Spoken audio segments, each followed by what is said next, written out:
আল্লাহ। তো দান জিনিসটা কেমন শক্তিশালী।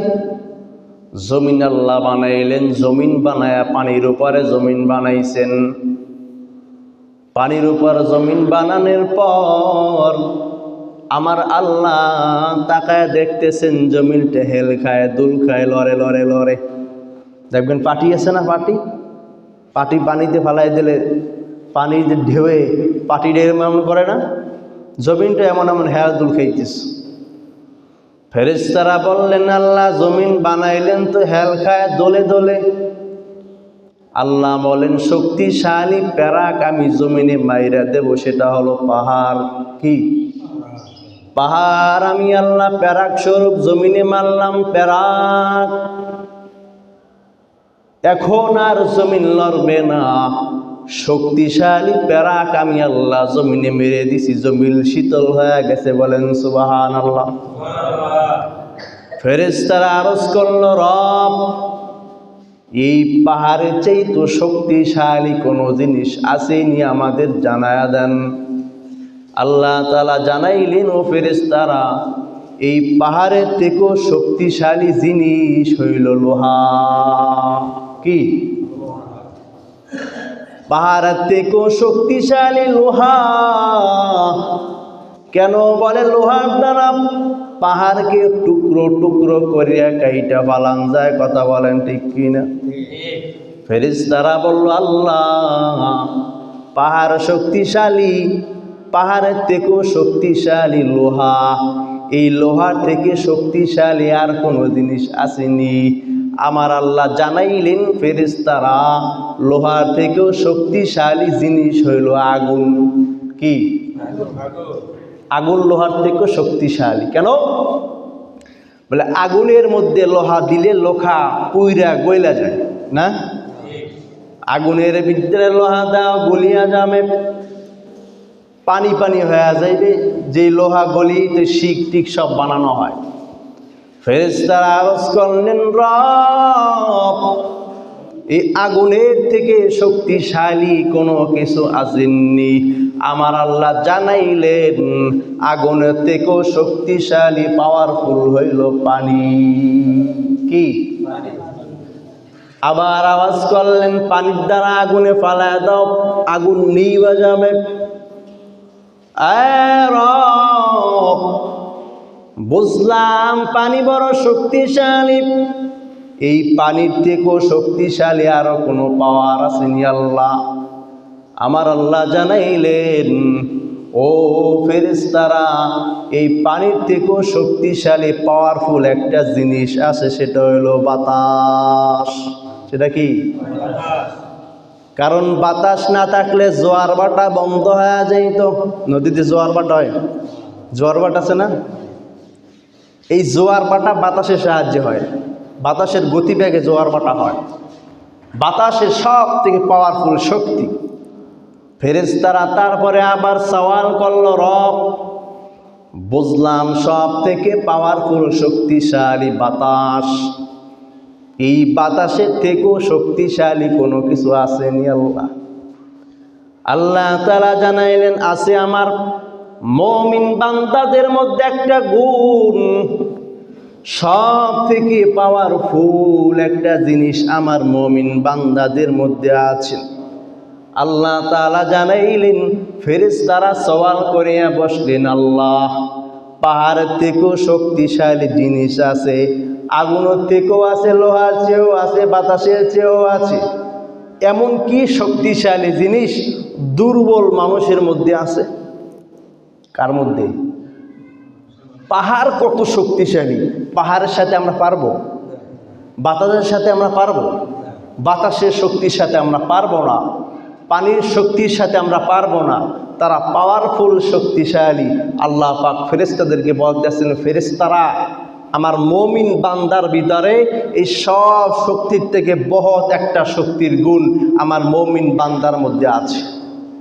আল্লাহর কাছে আরজ করলেন আল্লাহ জানায়া দেন। আল্লাহ তাআলা ফেরেশতাদের মজমার মধ্যে জানাইলেন যেই মুমিন বান্দারা দান সদকা করে ওই দান সদকার পাওয়ার আর ওই দান সদকার শক্তিশালী পাহাড় পর্বত নদী নালার থেকেও বেশি। বলেন সুবহানাল্লাহ। এই দান সদকার নেয়ামত আমাদের কাছে আজ নাই। হালাল টাকা দিয়ে 1 টাকা দান করো, আল্লাহ পাক এই দানটা ডান হাত দ্বারা নেয়। বান্দার এই দান কিয়ামতের দিন আল্লাহ পাক বান্দার সামনে হাজির করাইবেন। কোন অবস্থায় তুমি আল্লাহর কাছে দান করেছো? মানুষকে দেখানোর জন্য না সওয়াবের জন্য? পরকালে মুক্তির জন্য? কি উদ্দেশ্যে দান করেছো? আল্লাহ পাক ডায়েরি খুলিয়া দেবেন, বান্দা আমল নামা পড়বার সামন দিকে আগাও। আমল নামা দুর্বল, তো সামন দিকে আগাইতে পারবো না, কাইন্দা কোনো লাভ হবে না। দামি একটা ইবাদত, নামাজ দামি একটা ইবাদত, জিকির দামি একটা ইবাদত, মানুষের সাথে ভালো আচরণ করো দামি একটা ইবাদত, মানুষকে সালাম দাও দামি একটা ইবাদত। ইবাদতের পুঞ্জি নিয়া গোলাম সামনে আগাইতে পারতেছো না, আমল নাই, পুঞ্জিও নাই। দান সদকার কথা তোমার সামনে বললে চেহারাটা মলিন হয়ে যায়। টাকার সম্পদ নিয়ে কারুন কবরে যাইতে পারে নাই, ফেরাউন যাইতে পারে নাই। তোমার সম্পদের মালিক আমার আল্লাহ বানাইলেন। আজ এই সম্পদের দানের আমল থেকে বান্দা বহিষ্কার হচ্ছ। কি আমলের পুঞ্জি নিয়া কবরে রওয়ানা। কত বড় মাকামল একটা ইবাদত দান। 1 টাকা দান করো 10 টাকা পাইবা। ফাতেমা রাদিয়াল্লাহু তাআলা আনহু, মায়ার নবীজির কন্যা, খাদিজা রাদিয়াল্লাহু তাআলা আনহার মেয়ে, মাও জান্নাতি, মেয়েও জান্নাতি। বলেন সুবহানাল্লাহ। শুধু জান্নাতি না, জান্নাতি মহিলাদের সর্দার হবে 2 জন নারী। কয়জন? 2 জন নারী, মা এবং মেয়ে। মা এবং খাদিজা রাদিয়াল্লাহু তাআলা আনহা এবং তার মেয়ে ফাতেমা। এই 2 জন কি হবে? জান্নাতি মহিলাদের সর্দার নি। ভাইয়ের আমার, এই আলী রাদিয়াল্লাহু তাআলা বিবি ফাতেমা রাদিয়াল্লাহু তাআলা বলতেছেন, আলী আনার খাইতে মন চাইছে। কি খাইতে? আমার মন চাইছে আনার খাইতে। একটা বাজার থেকে আমার জন্য একটা আনার নিয়ে এসেন, একটা আনার খাইতে আমার মন চাইছে। আলী রাদিয়াল্লাহু তাআলা বাজারে চলে গেছে আনার আনার জন্য। বাজারে যাওয়ার পর একটা আনার কিনছেন বড় দেখা।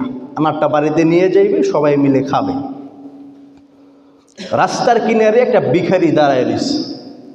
এ আলী, আনার নিয়ে কোথায় রওনা হয়েছে? বলে বাড়ি, ফাতেমা খাইব। তোরা আনার খাবি? আমার তো মন চায়, কতদিন হয়ে গেল আনার খাই না, খাইতে মন চায়, আনারটা আমারে দিয়ে দে। আলী রাদিয়াল্লাহু তাআলা কোনো দিক না তাকাইয়া ভিখারিকে আনারটা দিয়ে দিলেন, দান করে দিলেন। দরজার কিনারায় দাঁড়াইয়া ঘরের ভিতরে ঢোকে না। ফাতেমার কাছে কি জবাব দেব? আনার নিতে পারলাম না, আনার খাইতে চাইলো বিবি আমার। ফাতেমা রাদিয়াল্লাহু তাআলা আনহু কামরার ভিতরে বসে বলে, আলী ঘরের দরজা খুলে দিলাম, তুমি ভিতরে প্রবেশ করো। বলে না, আনার খাইতে চাই না, আনার তোমারে খাওয়াইতে পারলাম না, দান করে দিলাম। আলী রাদিয়াল্লাহু তাআলা আনহু ঘরের মধ্যে ঢোকার সাথে সাথে সালমান ফারসি রাদিয়াল্লাহু তাআলা আনহু বয়োবৃদ্ধ সাহাবা দরজার কিনারে হাজির হয়ে গেছে। বড় একটা চাদর গায়ে দেওয়া, জুব্বা গায়ে দেওয়া সালমান ফারসি রাদিয়াল্লাহু তাআলা আনহু আলী কারামুল্লাহ রাদিয়াল্লাহু তাআলা আনহু দরজার কিনারায় দাঁড়াইলেন আর বলে, আলী একটা কিছু তুমি পাতো, তোমার জন্য আমি আনার নিয়েছি। বলেন সুবহানাল্লাহ। সালমান ফারসি রাদিয়াল্লাহু তাআলা আনহু একটা একটা আনার উঠায় আলীকে দিচ্ছেন আর গুনতেছেন, 1 2 3 4 5 6 7 8 9। কটা দিছে? 9টা। আর একটা আনার লুকিয়ে রাখছে। আলী রাদিয়াল্লাহু তাআলা বলতেছেন, আনার তো আমি 10টা পাবো। কয়টা?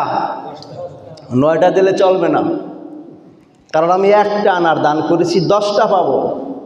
সালমান ফারসি রাদিয়াল্লাহু তাআলা আনহু লুকানো আনারটাও বাই করিয়ে দিয়ে দিয়েছেন আর বলছেন, আলী তোমার দান আল্লাহ কবুল করেছে। বলেন সুবহানাল্লাহ। এটা দাম। ওরকম বিশ্বাস নিয়ে দান করতে হবে। উস্তাদ পড়াইতেছেন, এই ছাত্র বিসমিল্লাহ বলিয়া নদী পারাইতে পারবি? ছাত্র একিনের সহিত বিশ্বাস করেছেন যে বিসমিল্লাহ বলিয়া নদী পারান যাবে যায় নামাজ বিছাইয়া। ছাত্র বয়ান দেয় কিন্তু উস্তাদের ভালো একিন নাই। ছাত্র যায় নামাজ বিছাইয়া নদী পারি দেয়, উস্তাদ তাকায় তাকায় দেখে উস্তাদের সেই একিন নাই, বিদায় উস্তাদ পারে না। দান এমন করলেই হয় না, ভালো একিন নিয়ে বিশ্বাস নিয়ে নিয়ত নিয়ে যদি দান করো, আমার আল্লাহ কোনো বান্দার দানকে ফালায় না। বলেন সুবহানাল্লাহ। বুখারী শরীফ 1421 নম্বর হাদিস। কত?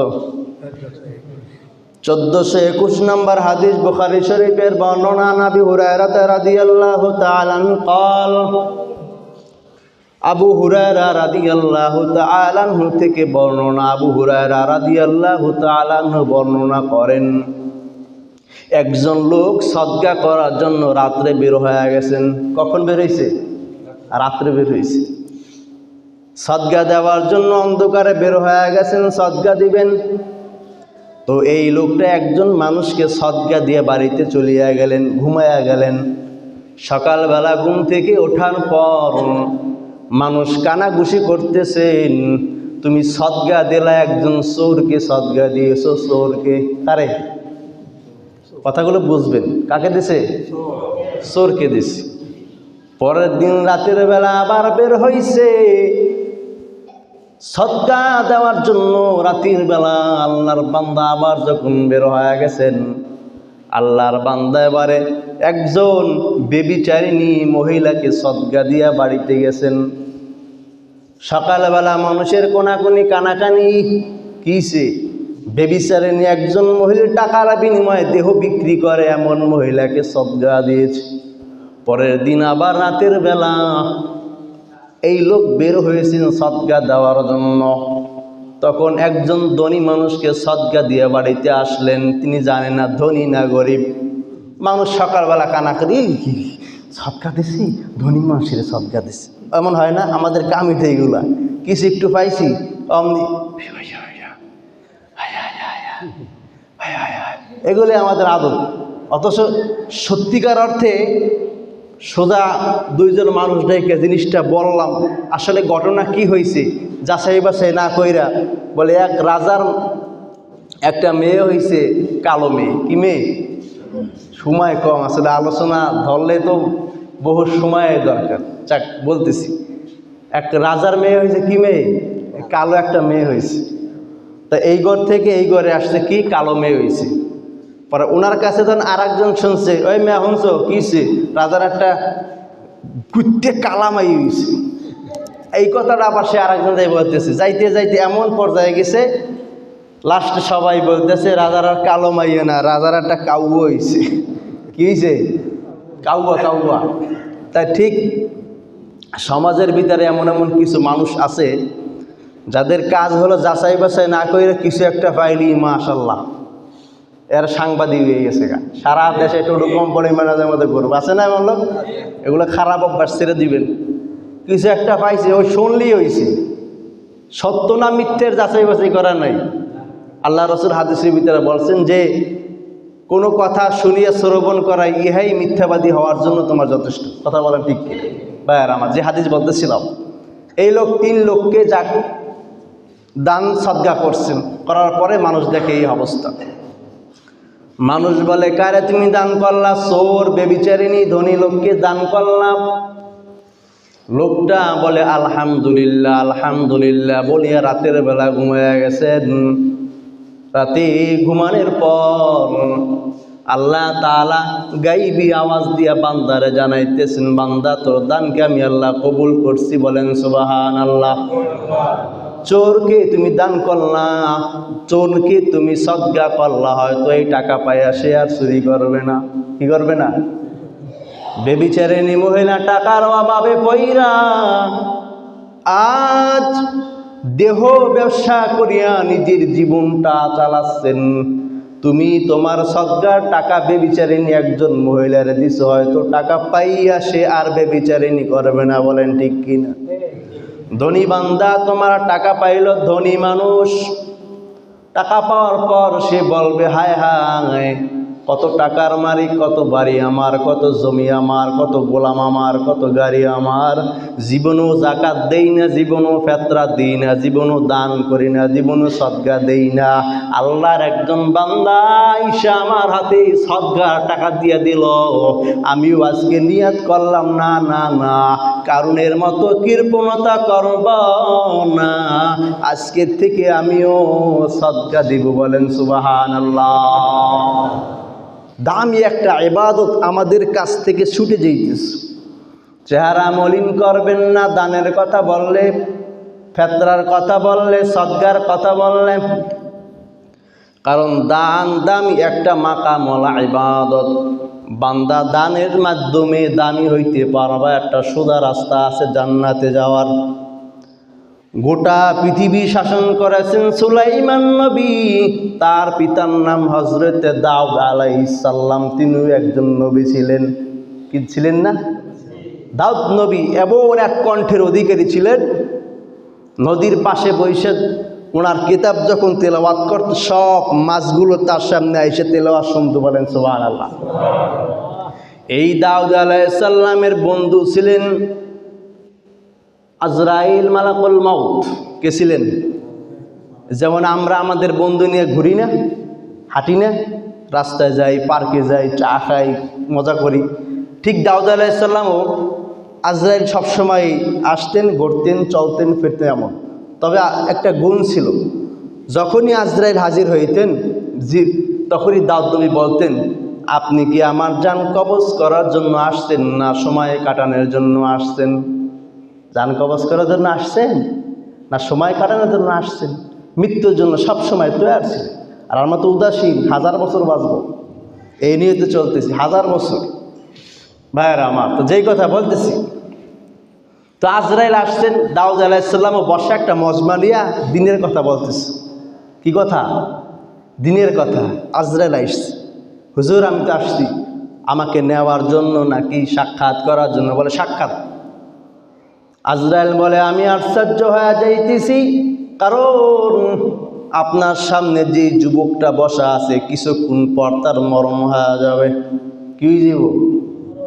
কিছুক্ষণ পর মরণ হয়ে যাবে। ওই যুবকটা আপনার সামনে বসা, এটা আমি দেখতেছি, আমার কেমন যেন লাগতেছেন। দাউদ নবীর মজমা শেষ হয়ে গেল, যুবকটাও বের হয়ে গেল। যুবকটা মজমা থেকে বের হওয়ার পর একটা ভিখারি আইসা সামনে দাঁড়ায় গেল, হাত দুখানা সামনে বাড়ায় দিল, এই যুবক কিছু টাকা দে, খাই না, বড় পেটের ভিতরে বড় ক্ষুধা, আল্লাহর জন্য দিবি। যুবকটা পকেটের মধ্যে হাত ঢুকায়া দিলেন, হাতের মধ্যে যা উঠলো সব যুবকরে দিয়ে দিল, ভিক্ষুকরে দিয়ে দিল। ভিক্ষুকটা আরশে আজিমের দিক তাকাইয়া রব্বে কারিমের দরবারে দোয়া করলো, আল্লাহ এই যুবকের হায়াতের মধ্যে বরকত বাড়ায় দেন। বলেন সুবহানাল্লাহ।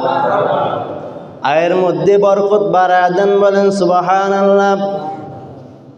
আজরাইল বলে হুজুর জান কবজ করার জন্য আমি চলিয়া গেলাম, তার জান কবজ করব।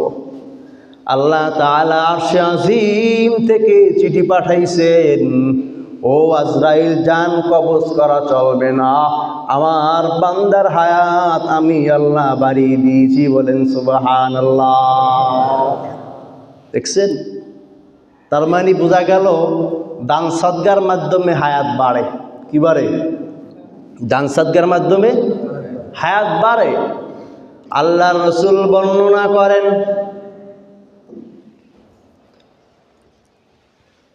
সহিহুল জামে কিতাবে 3358 নম্বর হাদিস। কত নম্বর? 3358 নম্বর হাদিস, সহিহুল জামে। হাদিসে একটা উল্লেখযোগ্য বড় কিতাব। এই কিতাবের ভিতরে আল্লাহ রাসূল বলতেছেন যে শোনো, তোমাদের আত্মীয় স্বজন অসুস্থ হয়, পীড়া হয়, রোগ হয়, বিপদ হয়, হয়নি আমাদের? হয় না? রোগী আসেনি? বলে তোমাদের রুগীদেরকে কিভাবে তোমরা শিফা করবা? তোমাদের রোগীদেরকে তোমরা কিভাবে সেবা করবা, কিভাবে ভালো বানাইবা, তোমাদের রোগীদেরকে তোমরা সদকার দ্বারা রোগ নিরাময় করো। বলেন সুবহানাল্লাহ। সহিহুল জামে খুলিয়া দেখবেন 3358 নম্বর হাদিস। আল্লাহর নবী জানায়া দিছেন, উম্মত, অসুস্থতা আল্লাহর একটা নেয়ামত, সুস্থতাও আল্লাহর একটা নেয়ামত। অসুখ দেখা দিয়েছে, ডাক্তারখানা দৌড়ায়ও না, আগে আল্লাহর দরবারে কিছু সদকা করিয়া দাও, সদকা করিয়া দাও, শরীরের রোগ দূর হয়ে যাবে। বলেন সুবহানাল্লাহ। কিছু দান করে দাও, দান করে দাও, শরীরের রোগ দূর হয়ে যাইবে। বলেন সুবহানাল্লাহ। দান করিয়া রাস্তায় চলো, দান করিয়া বাহিরে যাও, দান করিয়া সফর করো, তোমার উপরে কোনো বিপদ আসবে না। বলেন সুবহানাল্লাহ। বুখারী শরীফের 1423 নম্বর হাদিস, আল্লাহর নবী বলেন, আরশে আজিম কিয়ামতের ময়দানে আমার আল্লাহ 7 শ্রেণীর মানুষকে আরশে আজিমের নিচে ছায়া দিবেন। যেই কিয়ামতের দিন বান্দা কোনো ছায়া তুমি পাইবা না। মানুষ এমন হাহাকার করবে, কান্নার কান্না, কোনো মানুষের কান্নার চোখের পানি, ঘামের পানি আঁটু পর্যন্ত, কোনো মানুষের গলা পর্যন্ত, কোনো মানুষ হাবুডুবু খাইবে। কিয়ামতের মাঠ এমন একটা ভয়ঙ্কর মাঠ, কেউ কাউরে চিনবে না, সবাই পাগলের মতো নাদান হয়ে ছুটবেন। ওই ময়দানে আমার আল্লাহ আরশে আজিমের নিচে প্রথম নাম্বার যে বান্দাকে ছায়া দিবেন, সেই বান্দা হইল সাদগাকারী। বলেন সুবহানাল্লাহ। দানকারী বান্দার এত মর্যাদা, দানকারী বান্দা এত দামি। কিতাবগুলোর ভিতরে আল্লাহ পাক এভাবে বলে দিয়েছে। কিন্তু দেখেন আমাদের দানের অবস্থা। ভাই দেবেন নি টাকা, চেহারাটা বারের দিকে আর চাপাই পড়ছি। মানুষজন কয় কি করুন, না দিয়েও পারি না, দিতে হয়, এমন বলেনি অনেকে। আবার বলে চাপে বইরে দিছি, হয় না, চাপে বইরে দিছি। আরে কি কবি, ইমাম সাহেবরে লইয়া চলে আসছে মাহফিলের জন্য, কালেকশনের লেগে আইছে, না দিয়েও পারি না, লজ্জায় বইরা দিছি। অনেকে বলে না, লজ্জায় বইরা দিছি। আবার অনেকে বলে নাম লেখাইছি তো লেখাইছি, আর দিন ওইসে দিমনে যাক 2-3 বছর, এমন হয়নি। যারা কালেকশন করে বলে হুজুর জুতা 3-4 জোড়া শেষ, তলি ক্ষয় হয়ে গেছে, কিন্তু তার কাছে যে 2 টাকা বাই করতে পারিনি। কারুনের ইতিহাস পড়ছিলাম, হায়াতুল হায়াওয়ান কিতাবের ভিতরে এভাবে আসছে যে কারুন কত বড় বখিল ছিল। পৃথিবীর ইতিহাসের পৃষ্ঠায় কিয়ামতের আগ পর্যন্ত কারুনের মতো কোনো বখিল আর আসবে না, কারুনের মতো কোনো বখিল আর আসবে না। বলে কারুন কেমন বখিল ছিল, রুটি বানায়া, রুটি হাতে নিয়ে নিচে একটা পেয়ালা রাখতো, পেয়ালা, ওই রুটির ছায়া পেলায় পড়তো, পরে ওই পানি খাইতো, মনে করতো যে রুটি খাইছি, রুটির জায়গায় রুটি থাকতো। কি খাইতো? আরে রুটির ছায়া খাইতো, ছায়া, তো রুটি খাইতো না। রুটির কি খাইতো? ছায়া খাইতো, রুটি খাইতো না। কারণের বখিলতা। বলে আমাদের মধ্যে হয়তো এই কারণের বখিলতার শুধু 1 গুণ না, এরকম 1000 গুণ আমাদের মধ্যে বিদ্যমান আছে। আর সেই বিদ্যমানগুলো, রূপরেখাগুলো দেখা যায় যখন মানুষ কালেকশনের জন্য যায়, মসজিদের জন্য যায়, মাদ্রাসার জন্য যায়, অনীহা প্রকাশ করে। কে তোমারে সম্পদ দিছে মিয়া? কে তোমারে সম্পদ দিছে?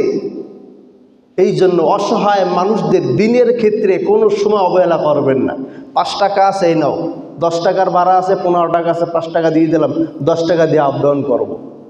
আল্লাহ বা কোরআনের ভিতরে, বুখারী শরীফ, সমস্ত কিতাবগুলোর ভিতরে আল্লাহ রাসূল এইভাবে বান্দা উম্মতকে বলছেন যে তোমরা উম্মতকে এই কথাগুলো শোনায় দিও, উম্মত যেন হেদায়েতের পথে আসে। সূরাতুল বাকারা 271 নম্বর আয়াত, 265 নম্বর আয়াত, 261 নম্বর আয়াত, 280 নম্বর আয়াত আপনারা বাংলা বই খুলে দেখেন যে আল্লাহ পাক কি সুন্দর করে বলেছে। ধান রোপণ করো, একটা রোপণ করো, 1000টা দান পাওয়া যায়। আল্লাহর রাস্তায় 1 টাকা দান করলে বান্দা 10 নেকি পাইবা। বলেন সুবহানাল্লাহ। শুধু তাই না রে গোলাম, আল্লাহর রাস্তায় যারা দান করবা, দান করবা, আল্লাহ তোমার সম্পদ বাড়াইতেই থাকবেন, বাড়াইতেই থাকবেন, বাড়াইতেই থাকবেন। বলেন সুবহানাল্লাহ। এই দান করতে আমরা রাজি আছি নি? রাজি আছি ইনশাল্লাহ? সবাই রাজি আছি তো? তাহলে আজকের থেকে আমরা একটা অঙ্গীকার করব। সে অঙ্গীকার নামা হলো, দেখেন প্রতিদিন আমাদের চা খাইতে 20 টাকা, 50 টাকা, 60 টাকা, কেউ আবার বিড়ি সিগারেট খান, বন্ধ করে দেবেন। খামাখা বিড়ি সিগারেট খাইতেছে, এটা আজাইরে কাজ, কোনো লাভ নেই, ফালতু। এইসব যারা খান বাদ দিয়ে দেবেন। এই যে খাইতেছেন যাইতেছে, আজাইরা কত টাকা পয়সা কতভাবে আমাদের ব্যয় হইতেছে, বাড়িঘর হাই কোয়ালিটি বানাইতেছি, কতভাবে যাইতেছে, কিন্তু দেখেন সারাটা সপ্তাহ ঘুরে যায়। বাপ মা অন্ধকার কবরে ঘুমিয়েছে, দাদা দাদি অন্ধকার কবরে ঘুমিয়েছে, যেখানে আমরা একদিন চলিয়ে যাব।